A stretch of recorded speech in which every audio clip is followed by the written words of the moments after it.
Sebentar. Kalian semua pasti udah nggak asing lagi kan sama cerita KKN di Desa Penari? Dari thread Twitter yang viral banget, sampai dibikin film yang penontonnya jutaan.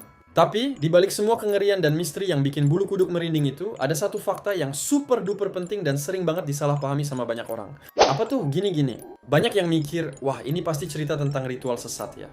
Tentang musyrik, menyekutukan Tuhan. Kalau kalian mikir gitu, kalian salah besar. Dan ini bukan kata aku loh, tapi langsung dari penulisnya, Simple Man. Jadi Simple Man sendiri udah berkali-kali ngejelasin dan ngasih klarifikasi. Cerita KKN di Desa Penari itu sama sekali nggak ada hubungannya dengan praktik musyrik. Fokus ceritanya itu bukan tentang sekelompok mahasiswa yang datang terus ikut-ikutan ritual aneh atau menyembah sesuatu selain Tuhan. Bukan itu esensinya. Inti dari cerita ini kalau kita bedah lebih dalam adalah tentang adab. Yes, adab tentang bagaimana kita sebagai pendatang harus menghormati aturan, tradisi, dan penunggu yang udah ada di suatu tempat jauh sebelum kita datang. Kan ada pepatah bilang, di mana bumi dipijak, di situ langit dijunjung. Nah, ini versi ekstrimnya. Coba deh kita ingat-ingat lagi ceritanya. Semua masalah itu kan dimulai karena ada tokoh, sebut saja Bima dan Ayu, yang melanggar pantangan paling fatal di desa itu. Mereka melakukan perbuatan yang nggak senonoh di tempat yang dianggap sakral.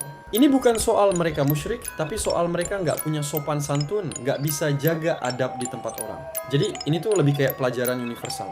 Pelajaran tentang pentingnya tata krama. Mau kita masuk hutan, naik gunung, atau sekadar bertamu ke desa terpencil, adab itu nomor satu. Jaga omongan, jaga sikap, jangan sombong, jangan sembrono.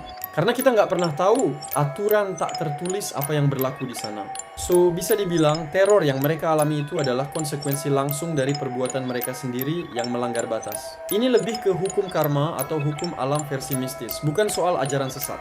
Jadi lain kali kalau ada yang bahas Desa Penari terus nyambung-nyambungin ke musyrik, coba deh lurusin.